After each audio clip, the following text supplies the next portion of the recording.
সকাল 10টার দিকে কাজের বুয়া মফিজের মা এলে শাশুড়ি রান্নাঘর থেকে চেঁচিয়ে তাকে তাগাদা দিলেন। ও মফিজের মা, কাজের মেয়েদের মতো হাঁটাচলা বন্ধ করতো। বউয়ের ঘরে যা ভারী কাজ আছে সব তুই একা করবি।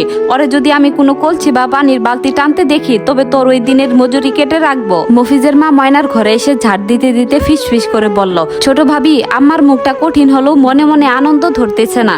সকালে উঠে আমারে 5 বার করে বলে দিছে তোমার ঘরের কোনো কাজে যেন তোমারে হাত দিতে না দেই। বড় বাবু কাল রাতে অনেক পরামর্শ দেওয়ার চেষ্টা করছিল, কিন্তু আম্মা উল্টা বড় বুবুরে বকে দিছে। ময়না কোনো উত্তর না দিয়ে বিছানার এক কোণে বসে রইল। সে জানে এই পরিবারে তার অবস্থান রাতারাতি স্বর্গের মতো সুন্দর হয়ে যায়নি। শাশুড়ির যে পরিবর্তনটুকু এসেছে তা পুরোপুরি ময়নার পেটের অনাগত সন্তানের জন্য। ময়নার প্রতি হঠাৎ কোনো গভীর মমতাই নয়, তবে এই সামান্য স্বস্তিটুকুই বা কম কিসে। দুপুরের দিকে ননদ এলো ময়নার ঘরের দরজায়, হাতে একটা স্টিলের বাটি, তাতে মাঝারি আকারের একটা রুই মাছের গাদা আর কিছুটা ঝোল।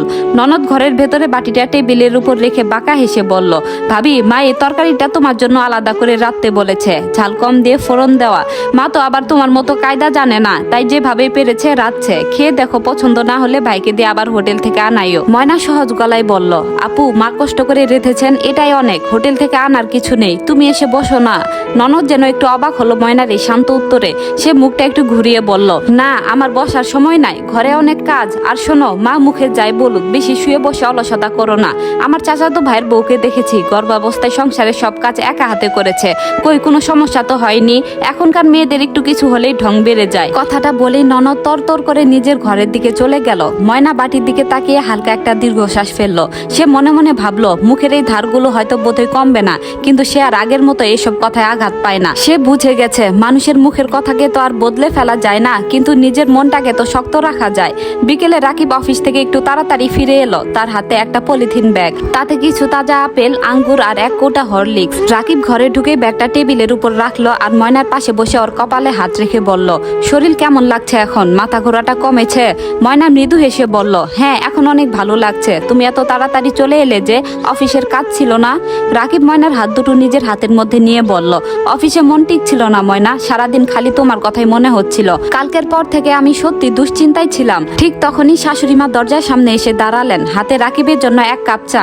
রাকিবকে ময়নার হাত ধরে বসে থাকতে দেখে শাশুড়ি গলার আওয়াজটা একটু উঁচুতে তুলে বললেন, নে রাকিব, চাটা নে। অফিস থেকে নেমে বউয়ের কাছে এসে বসে পড়লে তো আর শরীর সুস্থ হবে না, একটু হাত মুখ ধুয়ে নে আগে, আর বউকে একটু ঘুমাতে দে। সারাদিন তো মাথার উপর দুজন মানুষ ঘোরাঘুরি করছে না। রাকিব মায়ের হাত থেকে চায়ের কাপটা নিয়ে একটু হেসে বলল, মা, ময়নাকে তো ডাক্তার একদম শান্তিতে থাকতে বলেছেন, তোমরা ওকে বেশি মানসিক চাপ দিচ্ছ না তো? শাশুড়ি যেন এই কথায় মারাত্মক আহত হলেন, হাত দুটো কোমরে দিয়ে বললেন, কি বললি রাকিব? আমি চাপ দিচ্ছি? সকালে নিজের হাতে ডিম সিদ্ধ করে নিয়ে আসলাম, দুপুরে রুই মাছের সবচেয়ে বড় টুকরোটা ওর পাতে দিলাম, আর তুই আমাকে এই কথা শোনাচ্ছিস? তোর বউ আসার পর থেকে তো আমি এই বাড়িতে পর হয়ে গেলাম, তাই না? আমাকে আর বিশ্বাস করস না? ময়না বিছানা থেকে আস্তে করে নেমে শাশুড়ির দিকে তাকিয়ে বলল, মা, রাকিব সেটা বলতে চাইনি। আপনি সকালে কষ্ট করে আমাকে নাস্তা দিয়েছেন, দুপুরে রান্না করে পাঠিয়েছেন, সেজন্য আমি আপনার কাছে কৃতজ্ঞ। রাকিব শুধু আমার শরীরের কথা ভেবে দুশ্চিন্তা করছে। ময়নার মুখ থেকে এই প্রথম কৃতজ্ঞ শব্দটা শুনে এবং তাকে নিজের পক্ষ নিয়ে কথা বলতে দেখে শাশুড়ি খানিকটা থমকে গেলেন। ওনার মুখে সব রেখা মুহূর্তের জন্য যেন নরম হয়ে এলো, কিন্তু নিজের অহংকার ধরে রাখতে তিনি মুখটা আবার ঘুরিয়ে নিয়ে বললেন, থাক, আর অত মিষ্টি কথা বলতে হবে না। কিসে ভালো কিসে মন্দ তা আমি বুঝি, আমি আমার নাতির ক্ষতি হতে দেব না, এই যা। কথাটা বলেই শাশুড়ি তরতর করে নিজের ঘরের দিকে চলে গেলেন। রাকিব ময়নার দিকে তাকিয়ে স্বস্তির হাসি হাসলো। সে অস্ফুটে বলল, দেখলে মা কিন্তু আগের মতো আর চিৎকার করে অপমান করতে পারছেন না, উনিও ভেতরে ভেতরে বদলাচ্ছেন। ময়না জানালার পাশে গিয়ে দাঁড়ালো। বাইরের গোধূলির আলোটা ঘরের মেঝেতে এসে পড়েছে। রাস্তায় প্রতিবেশীরা হাঁটাচলা করছে। সংসার জিনিসটা কোনো গল্পের বইয়ের মতো নয় যে একটা জাদুকরি মুহূর্ত আসবে আর সব শত্রুতা রাতে রাতে গভীর ভালোবাসায় বদলে যাবে। বাস্তব জীবনে পরিবর্তনটা আসে খুব ধীর গতিতে, একটু একটু করে। শাশুড়ির এই রুট ভাষার ভেতরে যত্ন, ননদের ঈর্ষা মেশানো উপদেশ আর রাকিবের এই মাঝখান থেকে পরিস্থিতি সামাল দেওয়া, এই সব কিছু নিয়ে সংসার। ময়না পেটে হাত রেখে একটা গভীর শ্বাস নিল। সে জানে সামনের পথটা সহজ নয়। বাচ্চাটা আসার পর হয়তো দায়িত্ব আর টানাটানি আরো বাড়বে, কথা শুনতেও হবে, কিন্তু এখন থেকে সে আর অসহায় নয়। নিজের জায়গাটা সে তৈরি করে নিতে শিখেছে। সহ্য করার পাশাপাশি নিজের সম্মানটুকু ধরে রেখে কিভাবে পথ চলতে হয়, এই সংসারই তাকে তা শিখিয়ে দিয়েছে। সন্ধ্যায় যখন ঘরে বাতি জ্বালানো হলো, ময়না রান্নাঘরের দিকে গেল শাশুড়িকে চায়ের কাপটা ফিরিয়ে দিতে। শাশুড়ি তখন একা একা বসে সবজি কাটছিলেন। ময়নাকে দেখে তিনি বললেন, এখানে দাঁড়িয়ে আছো কেন? যাও ঘরে গিয়ে বসো। একটু পর রাকিবকে বলবা তোমাকে একটু হাঁটিয়ে নিয়ে আসতে, খালি এক জায়গায় বসে থাকলে পা ফুলে যাবে। ময়না মৃদু স্বরে বলল, ঠিক আছে মা। এই ঠিক আছে মা বলার মধ্যে আজ আর কোনো ভয় বা হীনমন্যতা ছিল না, ছিল এক ধরনের সহজ গ্রহণশীলতা। সংসারটা হয়তো এমনই, সব বৈচিত্র্য ভালো মন্দের তিতা মিষ্টি মিশিয়ে একে বয়ে নিয়ে যেতে হয়। সময় তার নিজের নিয়মে গড়িয়ে চলল। মাসের পর মাস পার হয়ে ময়নার কোলে এলো এক ফুটফুটে সুন্দর ছেলে সন্তান। বাচ্চাটা হওয়ার পর থেকে শাশুড়ি যেন অন্য মানুষ। নিজের সেই তিতা মুখের তেজ, কথায় কথায় খোঁটা দেওয়া সব যেন কোথায় হারিয়ে গেল। নাতির নাম রাখা হলো আয়ান। আয়ানকে এক মুহূর্তের জন্য চোখের আড়াল করতেন না শাশুড়ি, নিজের কোলে সারাদিন আগলে রাখতেন। সকালে উঠে ময়না কিছু বলার আগে উনি নাতিকে কোলে নিয়ে বাড়ির বারান্দায় হেঁটে বেড়াতেন। মুখে হাজারটা আদরের বুলি ফুটতো।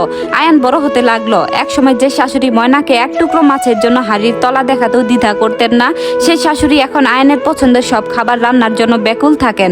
ময়না যদি কখনো ছেলেকে একটু শাসন করতে যেত, শাশুড়ি ঢাল হয়ে দাঁড়িয়ে বলতেন, খবরদার বৌমা, আমার কলিজার টুকরাকে একটা কড়া কথাও বলবা না, ও ছোট মানুষ, অন্যায় করতেই পারে। ময়না মাঝে মাঝে ঘরের কোণে দাঁড়িয়ে শাশুড়ির এই রূপ দেখতো আর অবাক হতো। বয়স আর নাতির ছোঁয়া কিভাবে মানুষটাকে পাল্টে দিল। আগের সেই অভিমান, রাগ আর তিতা কথার ছাই চাপা পড়ে গিয়ে এখন শুধু এক দাদির অগাধ মমতা জেগে উঠেছিল। এভাবেই দেখতে দেখতে 10টা বছর কেটে গেল। আয়ানের বয়স এখন 10 বছর। দেখতে দেখতে বেশ বড় হয়ে উঠেছে সে। স্কুলে যায়, সারা বাড়ি মাথায় করে রাখে। সেদিনও তার 5টা দিনের মতো সকালটা শুরু হয়েছিল। আয়ান স্কুলে যাওয়ার জন্য তৈরি হচ্ছিল আর শাশুড়ি রান্নাঘরের পাশে বসে নাতির টিফিনের জন্য পরাটা বানিয়ে দেওয়ার তাগিদ দিচ্ছিলেন। হুট করেই তিনি বললেন, আমার মাথাটা কেমন যেন লাগতেছে বৌমা। ময়না কড়াইয়ের কাছ থেকে ঘুরে দাঁড়ানোর আগে শাশুড়ি মা এক পাশে ঢলে পড়লেন। ময়নার হাত থেকে খুন্তিটা পড়ে গেল। সে চিৎকার করে ছুটে এসে শাশুড়িকে ধরলো আর বলল, মা মা কি হয়েছে আপনার? পাশে থাকা আয়ান ভয়ে কেঁদে উঠে বলল, দাদু দাদু কথা বলছো না কেন? রাকিব খবর পেয়ে অফিসে যাওয়ার পর থেকে ছুটে এলো। প্রতিবেশীদের ডেকে দ্রুত শাশুড়িকে হাসপাতালে নিয়ে যাওয়া হলো, কিন্তু ডাক্তাররা অনেক চেষ্টা করেও কিছু করতে পারলেন না। ডাক্তার বাইরে এসে নিচু স্বরে জানালেন, স্ট্রোক হয়েছিল। হাসপাতালে আনার পথেই উনি মারা গেছেন। বাড়িতে শাশুড়ির নিথর দেহটা যখন নিয়ে আসা হলো, তখন ময়নার বুকের ভেতরটা যেন খা খা করে উঠল। যে শাশুড়ি আগে তাকে কথায় কথায় আঘাত দিতেন, সেই শাশুড়ির সাথেই তো গত 10টা বছর ধরে ময়নার একটা শক্ত বন্ধন তৈরি হয়েছিল। প্রতিদিনের রাগ অভিমান, একসাথে চা খাওয়া, নাতিকে নিয়ে টানাটানি, এই সব কিছুই এখন স্মৃতি। ময়না শাশুড়ির মাথার কাছে বসে হাউমাউ করে কেঁদে উঠল। সে যেইভাবে ভেঙে পড়বে তা কেউ ভাবতেও পারেনি। শাশুড়ি ঠান্ডা হয়ে যাওয়া হাত দুটো চেপে ধরে ময়না ফুপিয়ে ফুপিয়ে বলতে লাগলো, মা আপনি এভাবে চলে গেলেন, আমার উপর যে অভিমানগুলো ছিল সেগুলো তো শোধ করে গেলেন না। আয়ানকে এখন কে এভাবে আগলে রাখবে মা? আয়ান তার দাদির লাশের পাশে বসে জড়িয়ে ধরে কাঁদছিল আর বলল, দাদু ওঠো না, তুমি না বলছো দুপুরে আমাকে নিয়ে ঘুমাতে যাবা? রাকিব এক কোণে বসে হাত দিয়ে মুখ ঢেকে বাচ্চাদের মতো ডুকরে ডুকরে কাঁদছিল। যে মা তাকে সব থেকে বেশি ভালোবাসতেন, সেই মায়ের ছায়া চিরতরে মাথার উপর থেকে সরে গেল। পুরো বাড়িটায় আজ শুধু কান্নার রোল। প্রতিবেশীরা ময়নাকে শান্ত করার চেষ্টা করছিল, কিন্তু ময়নার কান্না থামছিল না। জীবনের এই দীর্ঘ পথ চলায় শাশুড়ি শুধু শাসনের মানুষ ছিলেন না, সংসারের প্রধান কাণ্ডারি ছিলেন। তিতা মিষ্টি নানা অভিজ্ঞতা দিয়ে এই মানুষটাই ময়নাকে জীবনের আসল লড়াই আর সংসার সামলানো শিখিয়েছিলেন। কাফনের কাপড় পরানো শাশুড়ির মুখের দিকে তাকিয়ে ময়না চোখের পানি মুছল। আজ সব রাগ, সব পুরনো ক্ষোভ শেষ হয়ে গেল। শুধু থেকে গেল জমে থাকা কিছু মায়া আর এক অসীম শূন্যতা। এই গল্পটি এখানেই শেষ। সম্পূর্ণ গল্পটি আপনাদের কেমন লাগলো অবশ্যই জানাবেন। ধন্যবাদ।